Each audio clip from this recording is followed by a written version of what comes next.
On this episode of Legends with JBL, my interview with Sting. Starrcade 97. Sting is the world heavyweight champion! What was your take of backstage politics that day? You start seeing the ratings change. Did you know at that point that this is going badly? Oh, I felt like it was done. Was your loyalty to WCW, or was it a matter of you didn't trust WWE? All of a sudden, you had a problem with your neck. Were you worried that it was something very serious? You feel like there's unfinished business? This isn't goodbye, it's just see you later. I think deep down you still want that match with Undertaker.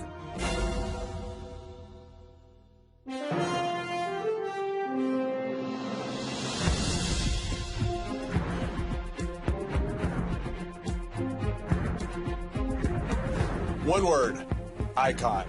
A name synonymous with WCW. When WCW had to compete with WrestleMania, they sent this man out there. He headlined the first Monday Night Nitro and the last. He set the record for pay-per-view buys at the Great American Bash in 1990 and set it again in 1997 with Starrcade. In the middle of his career, he saw the trend coming of the anti-hero and successfully switched characters. He has held 25 championships over his career. The dream matchups, the fantasy bookings never happened due to this man's loyalty. He is one of the few wrestlers in history that no one has ill feelings toward. He is a WWE Hall of Famer. This is a man called Sting. Sting, it's an honor to have you on the show. Well, thank you. What an intro. I mean, but I don't understand the part about no ill feelings toward me. I mean, what about all the fantasy bookings and all the matches that didn't happen? That came from the hardcore fans. I don't understand the part about ill feelings either. You look at the history of professional wrestling. You look at the Gotchas. You look at Rogers, Hulkamania. Look at San Martino, Flair. Everybody had somebody they had a personal problem with. I did a ton of research on you this week. Arn Anderson, the old grumpy bear Arn Anderson. I said, I'm interviewing Sting. He said, tremendous individual.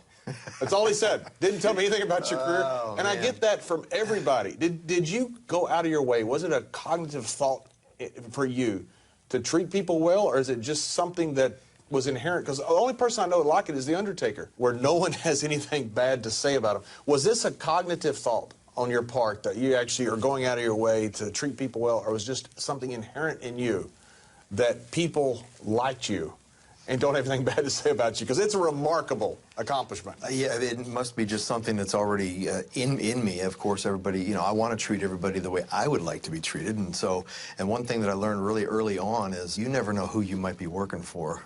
You know, I mean, from the guy that builds or puts the ring up, I mean, it could be the guy you end up working for 6 months later, because this business creates people that just come from the woodworks out of nowhere and all of a sudden, you know, running a company. So, but it's so rare for a person to be on top, because inherent with that position comes a lot of jealousy, a lot of animosity. For you, for some reason, even when the NWO came in, they liked you personally. It says something that's a testament to me about your character. Well, thank you. I mean, that's all I can say. It must be. I mean, I can't complain. You were late getting into wrestling. At age 21, you decided you started falling in love with bodybuilding. And then about age 25 or 26, that's when Rick Bassman first came into your gym.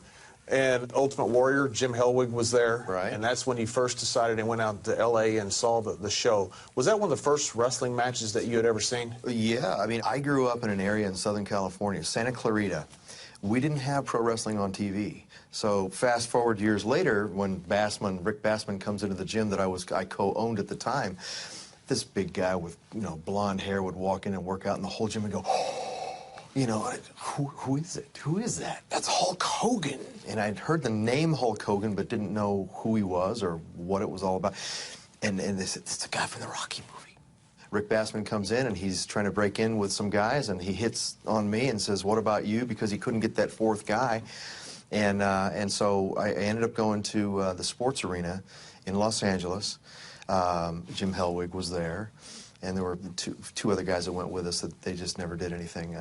Don't even know what happened with those guys. But Hulk Hogan, Andre the Giant, Big John Studd, the British Bulldogs, Iron Sheik, Adrian Adonis. I mean, it's like everybody was there. And it was, you know, the 80s term pandemonium, you know. And it was pandemonium. I said, you know what, I really want to do this. Did you fall in love with the fact that, hey, this is something that everybody wants to be a part of? Or did you fall in love with these characters that were out there and thought, that's pretty cool, I'd like to be part of that? It was the whole package. It was the rush of the crowd, the athleticism in the ring, the storytelling in the ring, the personalities and characters, the fans, the noise, the smell, I mean, every part of it. It was just the whole package. And Red Bastien was the one that ended up breaking you in, right? Yes. And you're trying to learn something completely new in your mid-20s that you had never even watched before. Right. And you start sending off press kits all over like we used to do, all over the world, and the only answer was from Jerry Jarrett. Right. And he wanted just 2 of you, which ended up being you and the Ultimate Warrior. Yeah, he moved in with me and sent that press kit that you were talking about, 4 of us on the picture, and Jerry Jarrett says, and Hellwig and I were talking on the phone inside the house. He's on one line, I'm on the other, and Jerry says, yeah, you know what, I like you guys, but I don't need all 4, I just need 2 of you. Which 2? I want the 2 guys to the far left. That was Hellwig and me. And then you go out to Memphis, and I saw an interview you did recently that at times you thought, you know what, I'd really like to just drive back to California. Because you slept in your car a couple times, you're making no money, and all of a sudden that lifestyle that you saw at the Sports Center with Hulk Hogan and Adrian Adonis didn't translate. Yeah, I'm embarrassed to say this now, but I mean, trying to get that protein in, Hellwig and me, we'd go into the grocery stores and get those hot chickens, you know, that are already pre-cooked. Right. Put them in the basket with all some other groceries and go up and down those aisles and till there was nobody around, and pull that chicken out, and we'd start stuffing that chicken breast in our mouths and stuff it back on a shelf somewhere and continue our shopping. We got chased out of a grocery store or 2. Again, not proud of that, but we actually did it. That was a pretty trying time for sure. No money, and, you know, we were looking to try to, you know, make it and get big matches with, you know, the Road Warriors and all these people. And things were not going good money-wise, you know, working for Bill Watts at the time. So we had a job in the making with Fritz right in Dallas. And we had to work enough to get at least 1 more paycheck. He was, Watts was holding a few paychecks. So I went back and did this last shot at Little Rock, Arkansas. Made the 250-mile drive, followed Terry Taylor. 100 miles an hour to make the shot, but just to get my money and to help us afford the trip to Dallas. And Jim got ticked off, man. That you made the shot. Oh yeah, he thought, no, you did it without me. I said, Jim, I tried to find you. You know, I looked all over the place for you. God bless him. You know, I miss him, but. He was very, very intense, but that was an experience for me. I had to really work at it to get along with him. But you know, we did. We got along. Hellwig goes to Fritz's territory there in Dallas, becomes the Dingo Warrior. Was actually going to be the original Vader in Japan, and signed with WWE at the time. And then Leon White took the Vader role, in which you had a huge role with later in WCW. Yeah. You stayed with UWF, which ended up getting sold to Jim Crockett Promotions. You were about the only one that got taken care of in that entire Rick Steiner acquisition. Yeah, Rick Steiner was another one of them. I mean, there were a few, like a handful of guys. When Crockett was trying to compete, you're now with Jim Crockett Promotions by result of this acquisition. You were part of that whole process. After WrestleMania 3, the huge success, you guys had Starrcade on Thanksgiving, following up with a pay-per-view. WWE put on Survivor Series for the first time against Jim Crockett Promotions and allegedly told all the cable providers, you won't get WrestleMania 4 if you take Jim Crockett Promotions. That kind of set off a chain of events. Bunkhouse Stampede came in January. That's when WWE put on a free show, the Royal Rumble, against that pay-per-view. And then came your big break, WrestleMania 4, where you put the Clash of the Champions and your first big match with Ric Flair, the 45 time limit draw, which drew a huge rating for TBS, drew a 5.6 rating. Were you aware at that time of these events going on, this war going on between especially Vince and Jim Crockett, and what was at stake? I was aware of it, but kind of oblivious at the same time, you know, just still so young and just really looking out for myself. But you knew it was a major role. You're going up against WrestleMania 4, and this is your first big shot. Right. Nature Boy. Did Rick pick you for this? I would have to say he did.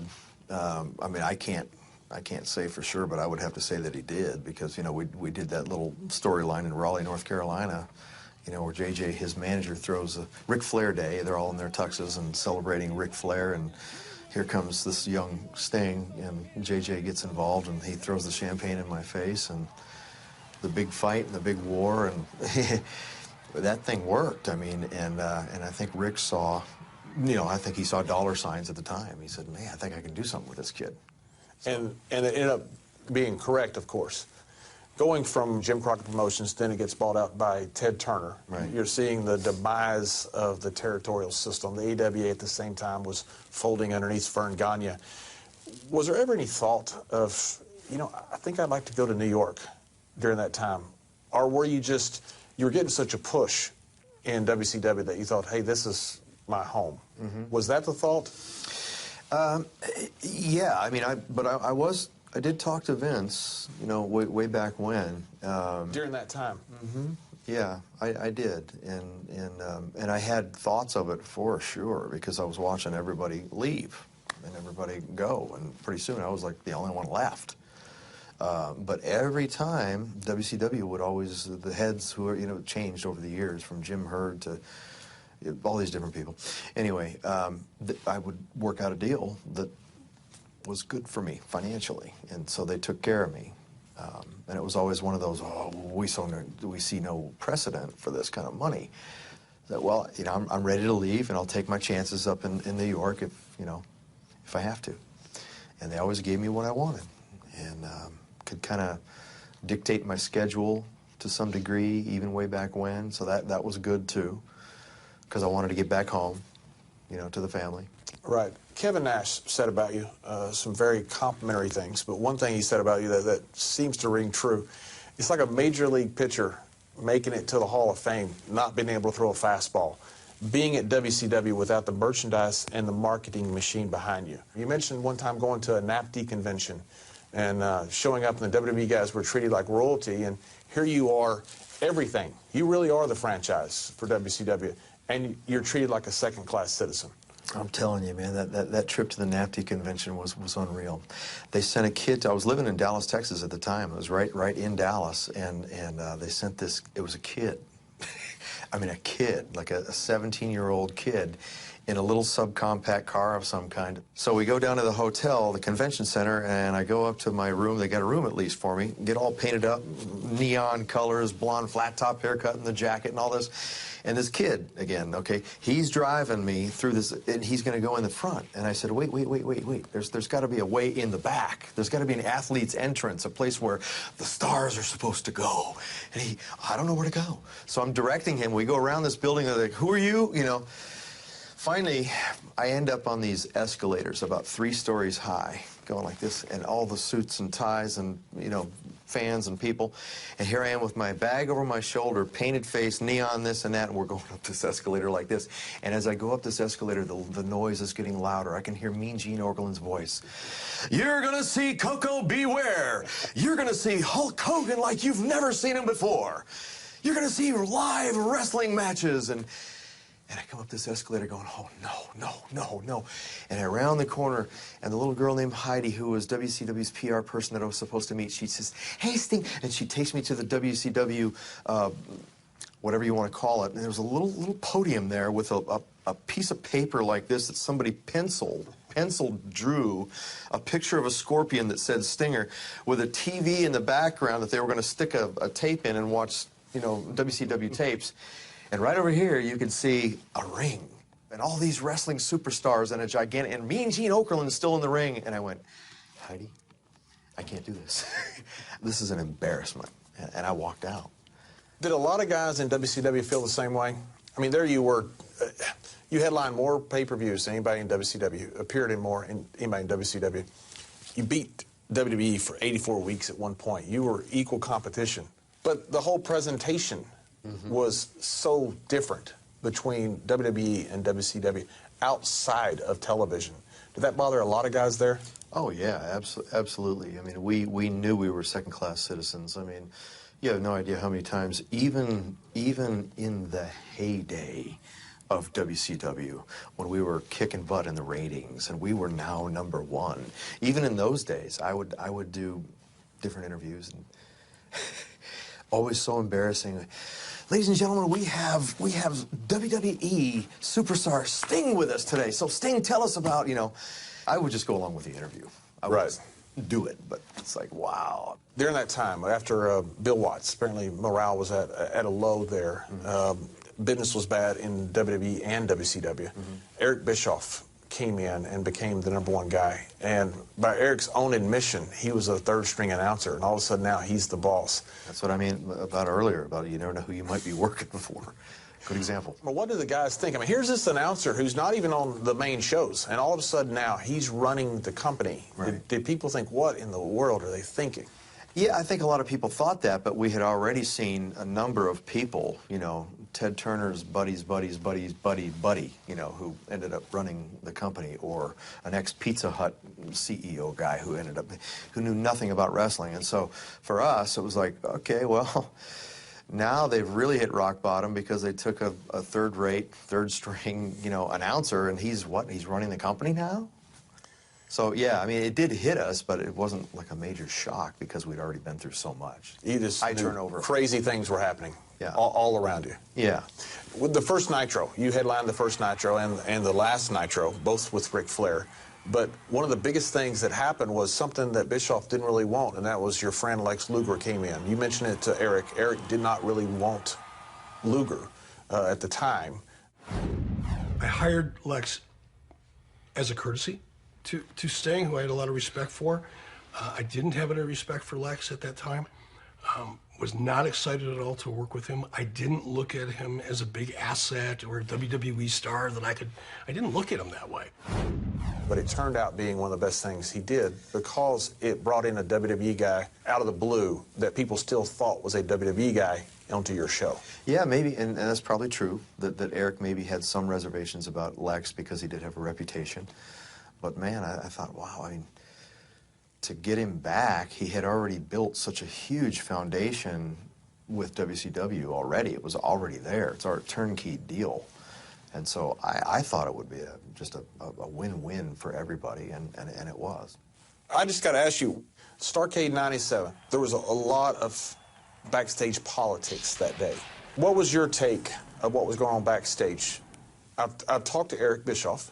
He thought that there was a lack of commitment on your part, that he and Hogan felt that from you. Was that true? I think they may have convinced themselves of that at the time, and I'm not so sure about Hulk. But no, I was having some personal issues at the time, but it was not affecting my work in the ring. I was not doing house shows and all that. But really, it was just one of those deals where we had a plan, and everything was in motion, and wrestling fans were still completely biting into every ounce of that bone that they possibly could with fervor. And why? You're still winning at that time. Yeah. Why are we going to change now? And it was suddenly there was potentially a change. Right. So lots of meetings, with Bischoff and me, with Hogan and Bischoff, with Hogan and me, and it's like, and literally going through the curtains. Going through the curtain is when we get the final, here's what we're going to do, Right. Where everybody agreed, okay, this is what we're going to do. You think you did the right thing in hindsight? I think that the whole thing ended up getting botched up, and I'm still not sure exactly what happened with that, but I was disappointed because I felt like there was such a huge build-up for the wrestling fans, and the match, and it didn't follow. The Scorpion Deathlock! Pointing at Bret Hart! Trying to get him over. Can he get him turned? There it is! Shut down on him! Checking on Hart! Bret Hart down! Hart's waiting! He's the winner!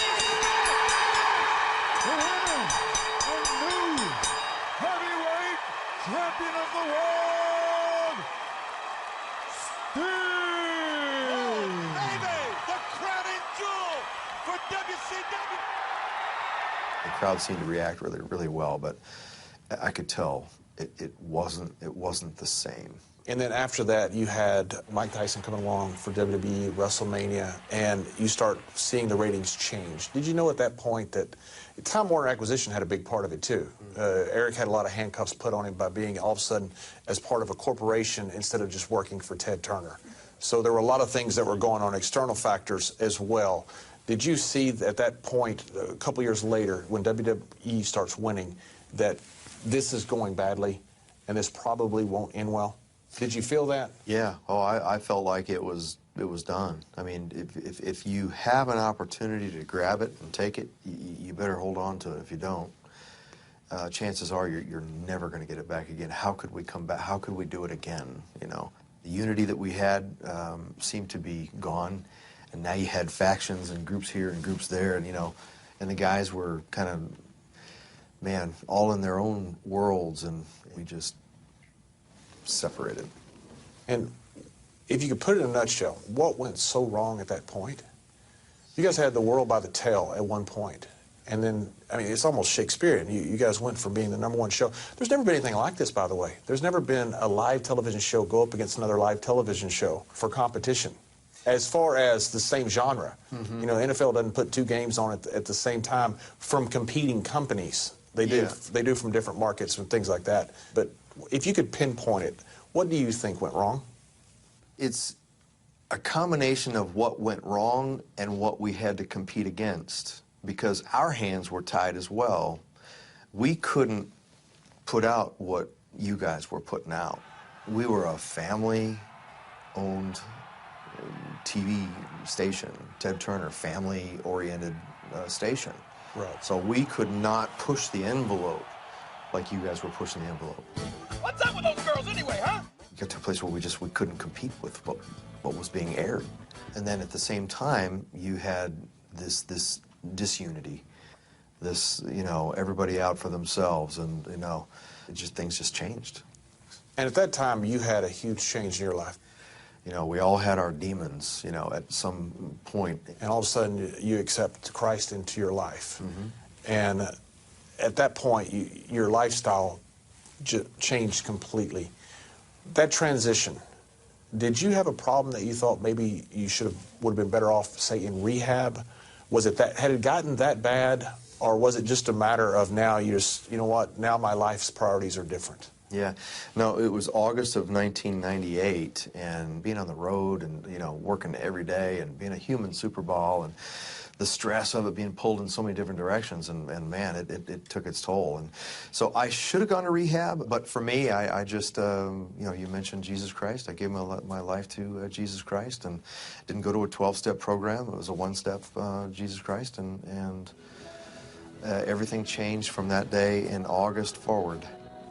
It's very rare when you see a paradigm shift in anything, but you could track it easily in professional wrestling. It's when you and Hogan both went away from that good old babyface look to the dark characters. Did you have a lot of hesitation about that? Because that's a massive gamble that you took, as was Hogan taking a massive gamble as well. Yeah, I was watching, the Say Your Prayers, Take Your Vitamins and all that, and Hulk Steel. I was watching him start to get booed, and the fans were starting to react in a way that it just wasn't. It wasn't good for the business. I mean, you can get booed and it's good for the business, but this, to me, wasn't good. I could see things were changing. I could see wrestling was changing, and, NWO had made their little black and white, greedy-looking, video. The following announcement has been paid for by the New World Order. Action. And I thought, wow, I need to change. I need to change quick. The blonde flat top haircut, the neon colors, that was all kind of fading away now, and I knew it, and so, I was looking for something, and I remember being in Casper, Wyoming, I believe it was, with Eric Bischoff and Scott Hall, and Scott said, yeah, why don't you just, paint your face white, put some black around there, wear a trench coat, and I thought, yeah, kind of got a little vision in my head, and that's what happened, and it was risky, because it's like one of those things, your character changes from, it's black and white, it changes from one way, and now you're going to do something completely different. What a risk. You're still at that point, you're still very popular, and you're making this seismic shift. Yeah. Did you know right away it was going to work? No, I didn't. I didn't until the very first night, you know, being up in the rafters and, you know, camera got me up there and the crowd, the way they reacted and all that. I thought, wow, this might really work. That's Sting. That is Sting occupying. Where is he anyway? Way high up above the fans, almost like one of those around those luxury boxes up there. Now, you mentioned that Scott Hall gave you the idea to transition to the darker character. Eric, Sting is wearing black and white. And like you said, the NWO was doing something similar at the time.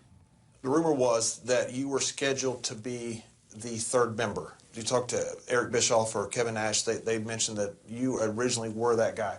Were you supposed to be the third member of the NWO?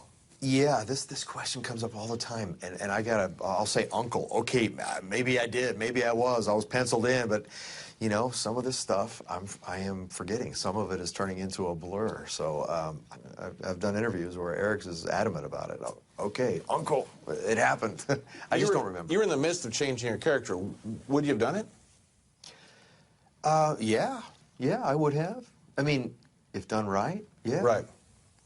But I always wanted to be on my own, so, you know, again, it would have had to have been done in a way that made sense to me. What was the thoughts when Scott Hall and Kevin Nash came in, and you had a very fractured dressing room, from what I understand? Yeah. But you're starting to win. Does winning cure all ills at that point? Well, it sure didn't for us. In the beginning, it was really good. Fractured dressing room, yes. You know, and Scott and Kevin, they did bring something in that was, you know, maybe needed. Some of it. And it led to a bunch of people collectively being creative, not just for themselves, but there was unity. After a while, there was some unity because the success was happening. And the creative juices were just flowing everywhere, and you know, and everybody. Eric was, you know, getting ideas from really everybody. He was going up into the crowds and sitting in the nosebleed sections up there and listening to what fans were saying and listening to the reactions as to each individual wrestler would come out and do their entrance and have their match and really getting a feel for what the fans wanted to see. And the unity, that was the key. You know, suddenly, you know, things were just really, really good. Then the dressing room was a pretty good place, you know, for the first time really ever. And of course, the rest is history. It ended up going down. But at that time, were you thinking that you're going to win the rating war continually, that you're going to become the #1 company finally, not the second-class citizen? And did you think also, or otherwise, that you're going to put WWE out of business? Did y'all feel that way? Yeah, I think that there was a lot of that going on, but, you know, we had friends that were up there and vice versa, so it's like, I don't think the boys ever really wanted to see WWE shut down, but we did finally realize one day, wow, we made it. We're #1. This is unreal. We're no longer second-class citizens. We're first-class citizens now. And then we heard rumors that maybe Vince was going to shut down. We heard these were just rumors. Wow, I mean, that was intense. I mean, it's like I couldn't believe it. Right. You know, then within a matter of no time at all, you know, it was all of a sudden the ratings started to come back like this, and then there was Vince, you know, that last one, Panama City, which I'm probably jumping the gun here. You probably don't want me to do it, but to me, Vince's interview that day was like one of the best interviews I've ever seen ever, because, I mean, he's, you know, if you want to compete with a billionaire, you gotta become a billionaire, you know, and he said, I took Ted Turner and I goozled him. You have to grab your competition by the throat, and you've got to squeeze the life out of your competition. Just like I did to WCW. I went, wow, that's a shoot. And are you seeing, at that point, are you seeing deja vu? I mean, because UWF got sold to Crockett, Crockett got sold to Ted Turner, and now Ted Turner's going to get sold to Vince McMahon. Are you seeing deja vu all over again? Like, come on, what's this guy got against me? Yeah, no, yeah, I really did. I thought, man, this was, I always use the term surreal for that last show in Panama and Cleveland. You guys were in Cleveland. Man, is this really happening after all those years? Second class, all those years, NATI convention, wait, all flashing before my eyes. All the matches against Flair, all the Four Horsemen and Luger and all the guys and all the travel wait, this is not happening right now. I mean, it was like, you know, the enemy came into the camp and they were taking the women and kids away, you know, and it's just like, it was surreal. What an unreal situation. Was your loyalty to WCW, was it a matter of loyalty or was it a matter of you didn't trust WWE? Was that why you stayed? Did you stay out of loyalty or did you stay out of distrust for what Vince you thought might do? I always had this undercurrent of a suspicion or whatever. Just always had this feeling that Vince wanted me more to undermine WCW than he did as a talent. I think in the very beginning it wouldn't have been that way, but over the years I always got that feeling, and you know, I watched what happened with, you know, some of the guys when they came here, and I just never trusted it. So you mentioned in an interview I saw about Booker T. Booker T came right away, as did Diamond Dallas Page. And I think you had mentioned that Booker T clears the ring, and all of a sudden he bumps into The Rock, and The Rock turns around and goes, "Who are you?" Yeah. And you thought that was just a direct shot at WCW, and at least what the interview that I saw with you, that was part of what closed your mind to, you know what, I'm not going to go up there and give them the satisfaction of getting the Sting character. I had those thoughts, yeah. I really did. You know, and you know what it is to be one of the boys, especially when you're entrenched in all this stuff and all this second guessing, and you know, and I'm thinking, man, if I go up there, I don't trust it. I just don't trust it. There was rumors that have come out later. I didn't hear them at the time. But WrestleMania 18, that you were penciled in to wrestle Kurt Angle. That was 2002. So apparently your contract had just expired, and WWE wanted you to come in. Were you close at that time? Is there any credibility to that rumor?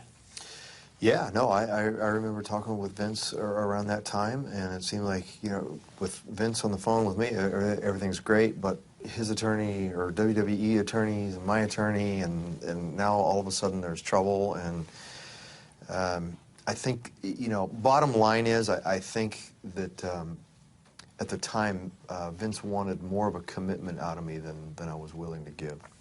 You went, after that, to TNA for quite a long time, despite the fact that they weren't necessarily competition, but you stayed loyal to TNA. You missed an entire almost decade of matchups with Shawn Michaels, with Undertaker, with Stone Cold Steve Austin, with The Rock, with Brock Lesnar. All these incredible things you could have done on this spotlight of WrestleMania. Do you look back at that and think, man, I kind of wish now I'd gone there in 2002. You know, just the way you presented that right now, I'd be an idiot to say, oh, I did the right thing. Like, to heck with those guys. I mean, it wasn't a very fair question. I didn't, that wasn't very fair. Man, no. Because everybody wanted to see it. And you know, I wanted to see it. You know, yeah. I mean, but again, I just had this feeling, and I didn't want to make the commitment to be gone that much. You know, that was one of the reasons why. You know, I wanted to raise my kids. I wanted to be home. And, sure. I had the opportunity to do that. You know, with TNA. And you mentioned that the invasion angle probably would have changed the business if guys like you had been able to, and Goldberg and other guys had actually invaded. You know, we got some great stars, but we didn't get the marquee names, you know, except for, say, a Booker T and a DDP, the marquee names for years. We didn't get the Icon. We didn't get Hall and Nash. We did later, but not at the time. That would have changed the business probably in forever, if that would have happened. I mean, let's just go to WrestleMania 2015. When, you know, me against Triple H, and you got both groups, and the nostalgia of every single name that was in that ring at one time. I just did an autograph session here in the last few weeks, a couple of them.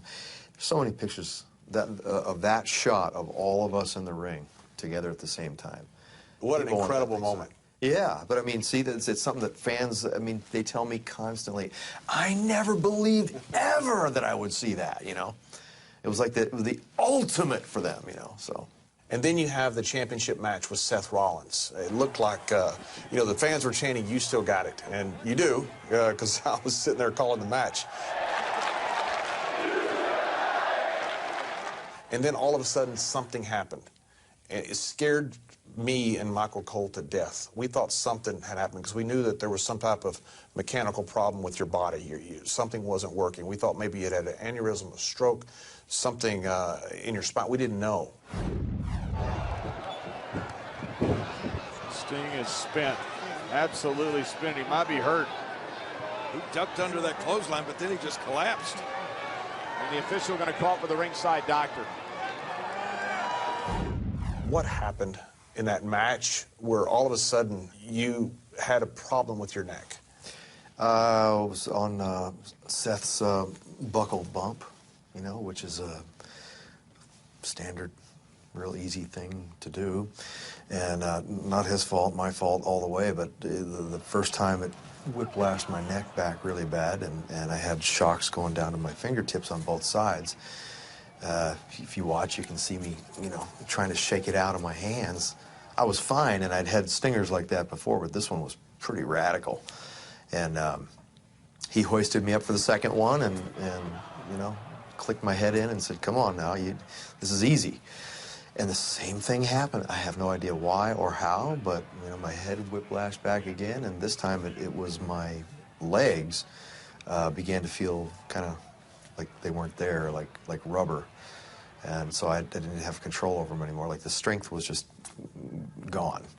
So I went down to all fours and kind of crawled around and made my way to a corner, and doctors are coming out. Now I know everyone in the arena is figuring out, okay, something really happened here. Right. And, you know, then the crowd starts chanting, and doctors are saying, what happened, what happened? And all I could think was, it can't end this way. Right. It just cannot end this way. How are you now? I feel normal. You're not going to have surgery on the neck? I am supposed to have surgery, but I'm having so many mixed messages out there. And, you know, the one thing I keep hearing is, if you're not having side effects and you're okay, then don't do it, you know. You've had so many big moments. Yeah. Your most recent accolade, being inducted into the WWE Hall of Fame. During your speech, you made a shocking announcement, which took many by surprise. On this very night, at this very moment, I'm going to finish my wrestling career under the WWE umbrella, and I'm so proud of that. I am officially going to retire tonight.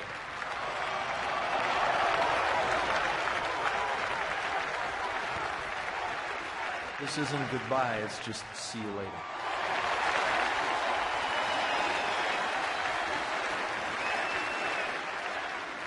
So is this one of the reasons you feel like there's unfinished business? Because you didn't want to go out like that. You wanted to finish the match with Seth, and I think deep down you still want that match with Undertaker, probably, that dream matchup. Yeah, that's the unfinished business. I've always wanted to have that match. I know wrestling fans have always wanted to see it too, so. Does the surgery mean you're done? I would have to say probably yes. Yeah. So part of your decision may be to put off the surgery if there is that one last way that you want to finish. Because you want to finish, as they say on a boxer, on your feet. You want to finish with that last defined moment of, this is it. The man called Sting is riding in the sunset. Yeah, absolutely. You said it. What occupies your time now? On an average day, what occupies your time? Well, times are changing right now, but my family, my kids, my church, my new wife, and I love real estate and wanting to get back into that again, too. We got a last segment to end with. It's called a no bull segment. So it's one-word answers or... Oh, I suck at these things. Well, that's good, because we're going to get that on air. Favorite movie? Tombstone. Greatest wrestler, not yourself, of all time? Shawn Michaels. Greatest piece of advice you've ever gotten in your life?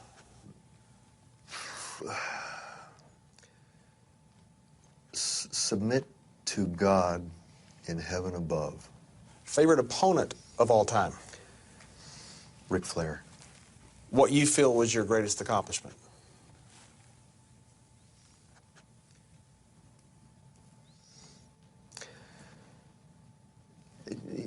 It's going to have to be that day in August of 1998 when I had my moment of truth, when I accepted Jesus Christ. If you had do you have any goals in life left to accomplish that you look at and think, okay, this is on my bucket list? It would have to be just to be able to watch all of my kids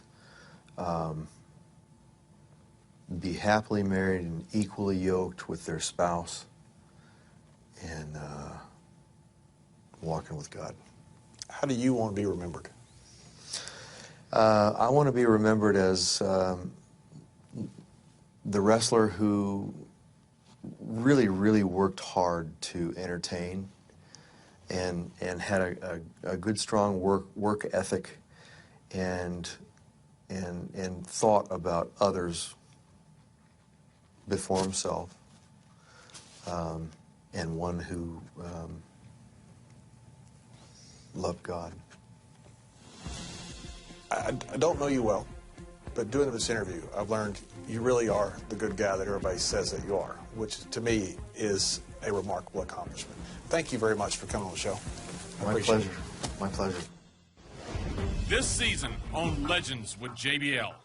Vince sues you guys, and all of a sudden you're in a deposition.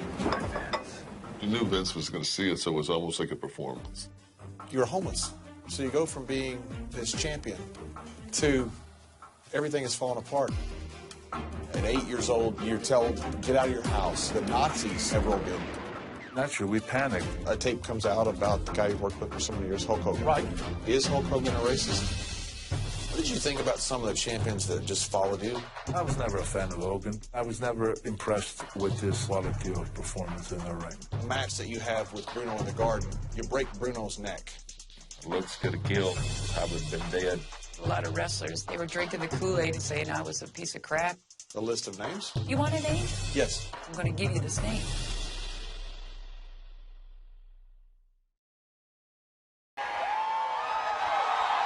On this episode of Legends with JBL, my interview with Sting. Starrcade 97. Sting is the world heavyweight champion. What was your take of backstage politics that day? You start seeing the ratings change. Did you know at that point that this is going badly? Oh, I felt like it was done. Was your loyalty to WCW, or was it a matter of you didn't trust WWE? All of a sudden, you had a problem with your neck. Were you worried that it was something very serious? You feel like there's unfinished business? This isn't goodbye, it's just see you later. I think deep down you still want that match with the Undertaker.